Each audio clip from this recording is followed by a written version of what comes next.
And here's that World Economic Forum video that I did a video on this a year and a half or so ago, or about a year ago maybe. I can't remember. It's 2020. It was like around the beginning of the pandemic, and I had done a video on this, and they pulled it. But I've been seeing this going around. Everyone's reposting it, not my video, but reposting the clip that I and others had used. I wasn't the only person to show this, but I'm just saying it's interesting how this is coming up again. What's funny though is I haven't seen anything else about this since then. So maybe this scared people. This was a bit too out there. Literally asking you for your blood. Check this out. It's kind of creepy, and and I put some creepy music behind it too to kind of give the vibe, right? But as I said, they YouTube pulled that the next day, I think. So I still have the file. Maybe I'll repost it. Here we go.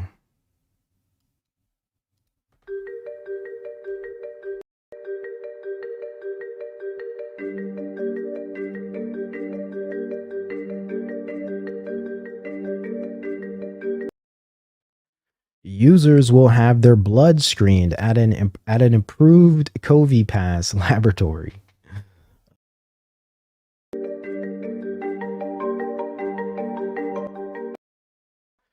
Before being issued with a secure QR health visa code via their phone.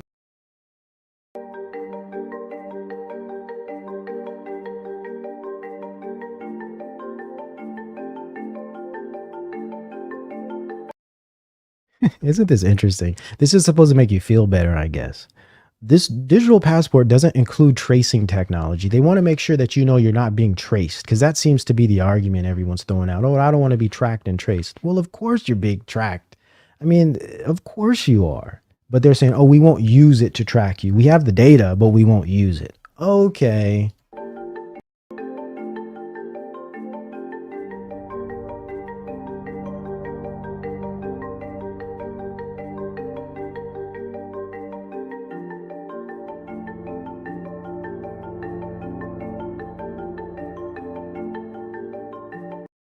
Now, what's interesting about this came out way before we even had issues about passports, way before we were even requiring passports for concerts and conferences and pilgrimages. So this was already out way in advance. They had this whole little thing produced, filmed and edited up and everything. So it shows you they were prepared for everything we're experiencing now in 2021 because, well, at least I found this last year, 2020. Maybe it had been out a little earlier. I'm not sure. But it just shows you how, by design, all of this has been rolled out. How are they able to have this, which applies more, I'd say, accurately to today? This applies to today accurately. But last year when I posted this, we didn't have any of this stuff going on yet. We didn't have any passports. It was a conspiracy theory at that point. So it's amazing to see how all of this is very obviously set up. And it's very clear that, dude, they're rolling out stages. They're just every 3 to 4, 6 months, every quarter, they're rolling out stages of this plan, this massive plan. And there's a lot of, moving parts. There's a lot of pieces involved. But today I just wanted to kind of focus on the economic component there, which is the type of system, the type of economy we're going into, the specific framework through which it actually functions. And that's this circular economy based on the work of Kenneth Boulding's closed cycle system. Now, eventually, I'm going to get into his concept of the biological components, which is really fascinating and kind of creepy. And I'm also going to be contrasting that to other more current things that I've been finding in the Internet of Bodies and some of these other think tanks, Rand Corporation, etc. I'm going to be tying all of these things together and showing you how all of this is a long drawn out plan that's just being fulfilled. These young and new corporations, or should I say think tanks and groups and organizations, philanthropists, foundations, etc., they're just fulfilling these very old plans.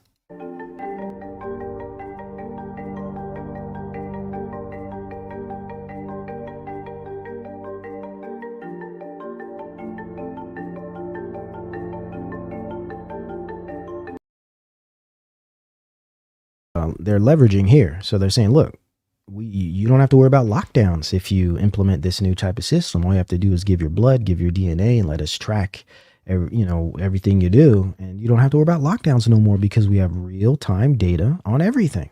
See, this is digital panopticon. This is full spectrum dominance under the guise of do this or else, right? Or else you'll have to be locked down, or else you won't be able to go into concerts, or else you won't be able to actually experience society.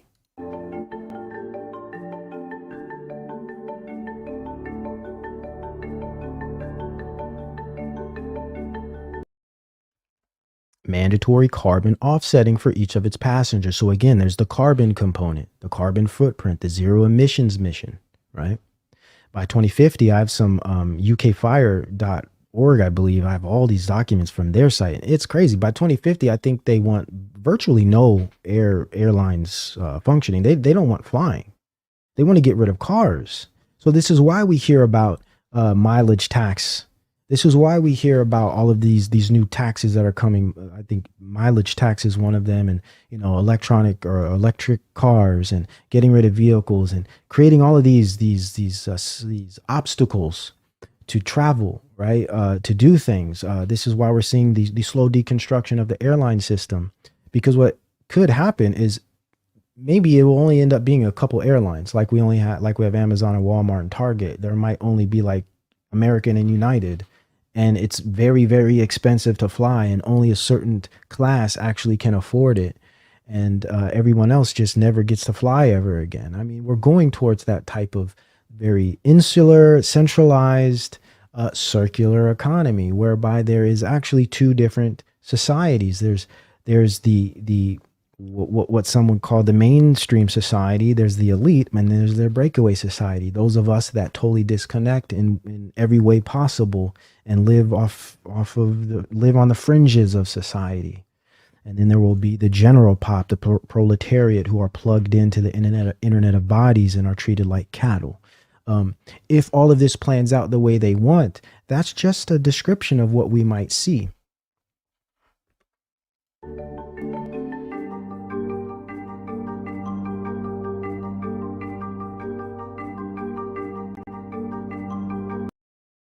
Here's an example of what I'm saying here. To preserve the environmental benefits of reduced air travel during the crisis, okay? Reduced air travel, they put it in blue for a reason. This is a big part of the long-term goal. Not just to reduce it, but to remove it.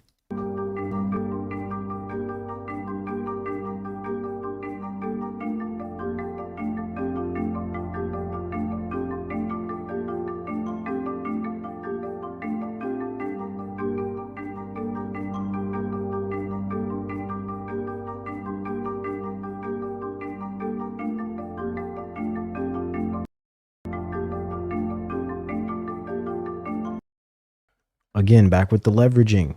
But CV Pass could help revive tourism and entertainment. See, you can qualify, you can re-qualify for your experience in society if you acquiesce and if you integrate our technologies into your life, eventually your body, right? If you take on our new technologies and our new networked systems, you can get back your life. This is all a very, very clever and demonic way of leveraging technology and freedom, so-called. I think that was it. So yeah, that was last year, man. And I've been seeing a lot of people rotating this recently, and I find that interesting because I wondered what happened to this. I posted it, got a little attention. It was weirded everybody out. It was, at the time, the idea was crazy, but now it makes sense, doesn't it? When you watch this now, it kind of fits today. A year ago, this made no sense. Now, people would be lining up for this. Oh, here's my blood. Here, take it. It's crazy. Crazy.